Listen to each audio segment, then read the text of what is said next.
ಭಾರತದ ಇತಿಹಾಸದಲ್ಲೇ ಅತ್ಯಂತ ಬೃಹತ್ತಾವರವಾದಂತಹ 50,00,000 ಕೋಟಿ ರೂಪಾಯಿಯನ್ನ ದಾಟಿದಂತಹ ಒಂದು ದೊಡ್ಡ ಬಜೆಟ್ ಅನ್ನ ಇವತ್ತು ಲೋಕಸಭೆಯಲ್ಲಿ ಮಂಡಿಸಿದ್ದಾರೆ.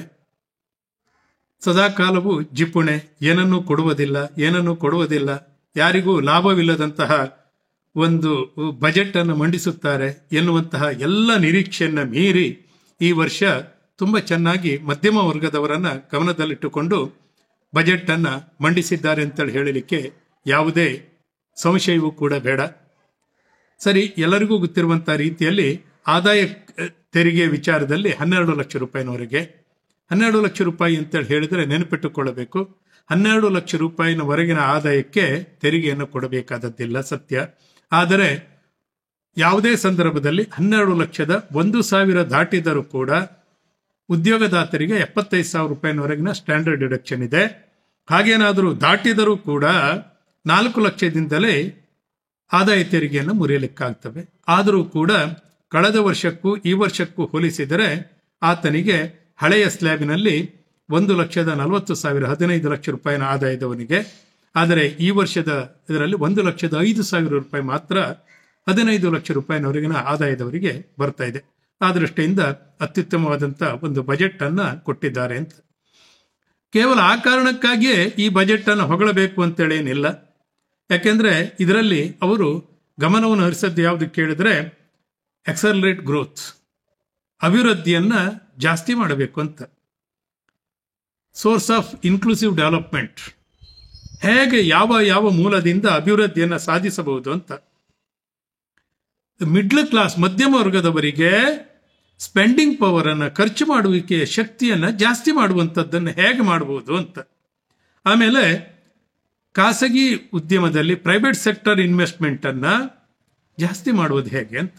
ಮತ್ತೆ ಅಪ್ಲಿಫ್ಟ್ ಹೌಸ್ ಹೋಲ್ಡ್ ಸೆಂಟಿಮೆಂಟ್ಸ್, ಪ್ರತಿಯೊಬ್ಬರ ಮನಸ್ಸಿನಲ್ಲಿರುವಂತಹ ಒಂದು ಸೆಂಟಿಮೆಂಟ್ ಅನ್ನ ಅದನ್ನ ಜಾಸ್ತಿ ಮಾಡುವುದು ಹೇಗೆ ಅಂತ ಈ ಕುರಿತಾಗೆಲ್ಲ ಅವರು ವಿಚಾರ ಮಾಡಿದ್ದಾರೆ. ಈ ಸಂದರ್ಭದಲ್ಲಿ ಅವರು ತೆಗೆದುಕೊಂಡಂತಹ ಒಂದು ನಿರ್ಧಾರ ಏನು ಅಂತ ಹೇಳಿದರೆ, ಅವರು ಈ ವಿಚಾರದಲ್ಲಿ ಕೃಷಿಯನ್ನು ಕೊಟ್ಟಿದ್ದಾರೆ. ಮತ್ತೆ ವಿಶೇಷವಾಗಿ MSME ಸೆಕ್ಟರ್ ಈ ದೇಶದಲ್ಲಿ ಸುಮಾರು 35% ಉದ್ಯೋಗವನ್ನು ಇವತ್ತು ಒದಗಿಸ್ತಾ ಇದೆ. MSME ಸೆಕ್ಟರ್ ಅನ್ನ ಬಿಟ್ಟರೆ ಖಂಡಿತವಾಗಿಯೂ ಆಗುವುದಿಲ್ಲ. ಹಾಗೂ ಅವರು ಗಮನ ಹರಿಸಿದಂತ ಗರೀಬ್, ಯೂತ್, ಅನ್ನದಾತ ಅಂಡ್ ನಾರಿ, ಈ 4 ಸೆಕ್ಟರ್ ಅನ್ನ ಗಮನದಲ್ಲಿರಿಸಿಕೊಂಡು ಈ ವಿಚಾರದಲ್ಲಿ ಮಾಡಿದ್ದಾರೆ. ಕಿಸಾನ್ ಕ್ರೆಡಿಟ್ ಕಾರ್ಡ್, ಆ ವಿಚಾರದಲ್ಲಿ 7.7 ಕೋಟಿ ರೈತರನ್ನ ಮುಟ್ಟುವಂತಹ 3 ಲಕ್ಷದಿಂದ 5 ಲಕ್ಷಕ್ಕೆ ಏರಿಸಿದ್ದಾರೆ. ಅದೆಲ್ಲ ಸರಿ. ಅದಕ್ಕಿಂತ ವಿಶೇಷವಾಗಿ ನನಗೆ ಗಮನ ಸೆಳೆದಿರುವುದು ಯಾವುದು ಕೇಳಿದರೆ MSME ಸೆಕ್ಟರ್ನಲ್ಲಿ ಟೋಟಲ್ ಎಲ್ಲವುದನ್ನು MSME ಸೆಕ್ಟರ್ಗೆ ಕವರ್ ಮಾಡಬೇಕು ಅಂತೇಳಿ ಹೇಳುವಂತ ಕಾರಣದಿಂದ ಈಗಿರುವಂತ MSC 5 ಕೋಟಿ ರೂಪಾಯಿನಿಂದ 10 ಕೋಟಿ ರೂಪಾಯಿನ ತನಕದಲ್ಲಿ ಕ್ರೆಡಿಟ್ ಗ್ಯಾರಂಟಿ ಕವರೇಜ್ ಅನ್ನ ಅವರು ಮಾಡಿದ್ದಾರೆ. ಇಷ್ಟು ದಿವಸ 5 ಕೋಟಿ ರೂಪಾಯಿನವರೆಗಿನ ಯಾವುದೇ ಒಂದು ಯೂನಿಟ್ ಅನ್ನ ಯಾವುದೇ ಕೊಲೆಟ್ರಲ್ ಸೆಕ್ಯೂರಿಟಿ ಇಲ್ಲದೇನೆ ಸಾಲ ತೆಗೆದುಕೊಳ್ಳುವಂತದ್ದನ್ನು ಈಗ 10 ಕೋಟಿ ರೂಪಾಯಿಗೆ ಏರಿಸಿದ್ದಾರೆ. ಸ್ಟಾರ್ಟ್ಅಪ್ಗೆ ಈಗಿರುವಂತಹ 10 ಕೋಟಿಯಿಂದ 20 ಕೋಟಿಗೆ ಏರಿಸಿದ್ದಾರೆ. ಆಮೇಲೆ ಅದರ ಟರ್ನ್ ಓವರ್ ಅನ್ನು, ಅದರ ಇನ್ವೆಸ್ಟ್ಮೆಂಟ್ ಅನ್ನು ಕೂಡ ಜಾಸ್ತಿ ಮಾಡಿದ್ದಾರೆ. ಈಗ 500 ಕೋಟಿಯ ತನಕದ ಟರ್ನ್ ಓವರ್ ಇರುವಂತಹ ಯಾವುದೇ ಯೂನಿಟ್ MSME ಸೆಕ್ಟರ್ನಲ್ಲಿ ಬರ್ತದೆ. ಆ ವಿಚಾರದಲ್ಲಿ ತುಂಬಾ ಎಂಪ್ಲಾಯ್ಮೆಂಟ್ ಜನರೇಷನ್ ಆಗ್ತದೆ ಅಂತೇಳಿ ನಾವು ಭಾವಿಸಬೇಕು. ಮತ್ತೆ ಕಳೆದ ವರ್ಷ ಬಜೆಟ್ನಲ್ಲಿ ಅವರೊಂದು ಮಾತನ್ನು ಹೇಳಿದ್ರು, 100 ಕೋಟಿ ರೂಪಾಯಿನವರೆಗಿನ ಯಾವುದೇ ಇಂಡಸ್ಟ್ರಿಯನ್ನು ಮಾಡುವುದಿದ್ರೆ ಕೊಲೆಟ್ರಲ್ ಫ್ರೀ ಲೋನ್ ಅನ್ನ ಅಂತೇಳಿ. ನಿನ್ನೆ ದಿವಸವೂ ಕೂಡ ಅದರ ಕುರಿತಾಗಿ ಒಂದನ್ನು ಘೋಷಣೆ ಮಾಡಿದ್ದಾರೆ.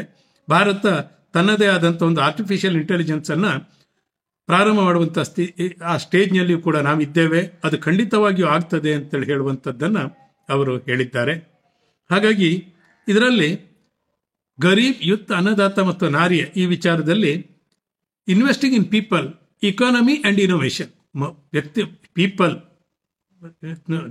ನಾಗರಿಕರ ಮೇಲೆ, ಪೌರರ ಮೇಲೆ, ಅರ್ಥಶಾಸ್ತ್ರದ ಮೇಲೆ ಮತ್ತು ಸಂಶೋಧನೆಯ ಮೇಲೆ ಅವರು ಹೆಚ್ಚಿನ ಒತ್ತನ್ನು ಕೊಟ್ಟಿದ್ದಾರೆ. ಹಾಗೂ ಎಕ್ಸ್ಪೋರ್ಟಿಗೆ, ರಫ್ತಿಗೆ ತುಂಬಾ ಮಹತ್ವವನ್ನು ಕೊಟ್ಟಿದ್ದಾರೆ. ವಿಶೇಷವಾಗಿ ಇಲ್ಲಿ ಬರ್ತಾ ಇರುವುದು ಯಾವುದು ಕೇಳಿದ್ರೆ ನನಗೆ ತುಂಬಾ ಆಸಕ್ತಿ ಇದ್ದದ್ದು ಮೆಡಿಕಲ್ ಟೂರಿಸಂ ಅನ್ನ ಪಾಪ್ಯುಲರ್ ಮಾಡಬೇಕು ಅಂತೇಳಿ ಹೇಳುವಂಥದ್ದು. ಆಮೇಲೆ financial reforms to the reforms as the fuel, ಅದರಲ್ಲಿ ಎಲ್ಲದಕ್ಕಿಂತ ವಿಶೇಷವಾಗಿ ಅಟಾಮಿಕ್ ಎನರ್ಜಿಯನ್ನ 2047 ತನಕ ಜಾಸ್ತಿ ಮಾಡಬೇಕು ಅಂತ ಹೇಳುವಂತ ಒಂದು ಪ್ರಯತ್ನ ಅವ್ರದ್ದು ಏನಿದೆಯಲ್ಲ ಅದು ತುಂಬಾ ಚೆನ್ನಾಗಿದೆ. ಹಾಗಾಗಿ ಈ ಎಲ್ಲ ವಿಚಾರವನ್ನು ನೋಡಿದಾಗ ಇನ್ನೇ ನಟ್ಶಲ್ ಈ ವರ್ಷದ ಬಜೆಟ್ನಲ್ಲಿ ಅವರ ಒಟ್ಟಾರೆ ಧೋರಣೆ ಹೇಗಿದೆ ಕೇಳಿದ್ರೆ ಮಧ್ಯಮ ವರ್ಗದವರನ್ನ ತೃಪ್ತಿಪಡಿಸುವುದು, ಆಮೇಲೆ ಭಾರತದ ಆರ್ಥಿಕ ವಿಕಸನೆಯನ್ನ ತಡೆಯಿಲ್ಲದೆ ಮುಂದುವರಿಸಬೇಕಾದಂತಹ ಆ ಮಹತ್ತರವಾದಂತಹ ಜವಾಬ್ದಾರಿಯನ್ನ ತೆಗೆದುಕೊಂಡು ಹೋಗುವಂಥದ್ದು. ಈ ಎರಡು ದಿಸೆಯಲ್ಲಿ ಈ ವರ್ಷದ ಬಜೆಟ್ ಏನು ನಿರ್ಮಲಾ ಸೀತಾರಾಮನ್ ಅವರು ಅಭೂತಪೂರ್ವವಾದಂತಹ ಒಂದು ದೊಡ್ಡದಾದಂತಹ ಸ್ವಾತಂತ್ರ್ಯೋತ್ತರದ ಇತಿಹಾಸದಲ್ಲಿ 50 ಲಕ್ಷ ಕೋಟಿ ದಾಟಿದಂತ ಒಂದು ಬೃಹತ್ ಬಜೆಟ್ ಅನ್ನು ಇಟ್ಟಿದ್ದಾರಲ್ಲ, ಅದು ಸ್ವಾಗತಾರ್ಹ. ಆದರೆ ಮತ್ತೊಂದು ವಿಶೇಷ ಅಂದ್ರೆ ಫಿಸಿಕಲ್ ಡೆಪಾಸಿಟ್ 4.8 ರಿಸ್ಟ್ರಿಕ್ಟ್ ಮಾಡಿದ್ದಾರೆ, ಅದು ತುಂಬಾ ಮೂವ್ಮೆಂಟ್. ಕ್ಯಾಪಿಟಲ್ ಎಕ್ಸ್ಪೆಂಡಿಚರ್ ಕಳೆದ ವರ್ಷದ 11 ಲಕ್ಷ ಕೋಟಿ ರೂಪಾಯಿ ಏನಿದೆಯಲ್ಲ ಅದನ್ನ ದಾಟಿ ಮುಂದೆ ಹೋಗ್ತಾ ಇದ್ದಾರೆ. ಕ್ಯಾಪಿಟಲ್ ಎಕ್ಸ್ಪೆಂಡಿಚರ್ ಅನ್ನ ನಿಜವಾಗಿಯೂ ಕೂಡ ಗ್ರೋತ್ ಓರಿಯೆಂಟೆಡ್ ಆಗಿ ಇನ್ಫ್ರಾಸ್ಟ್ರಕ್ಚರ್ ಡೆವಲಪ್ಮೆಂಟ್ ಮೇಲೆ ಮಾಡ್ತಾ ಇದ್ದಾರೆ. ಈ ಎಲ್ಲ ಕಾರಣದಿಂದ ನೋಡೋಣ, ಬಜೆಟ್ ತುಂಬಾ ಚೆನ್ನಾಗಿದೆ, ಇಂಪ್ಲಿಮೆಂಟ್ ಹೇಗಾಗ್ತಾ ಇದೆ ನೋಡೋಣ. ವಿಕಸಿತ ಭಾರತಕ್ಕೆ ನಾವು ಕಾಯೋಣ.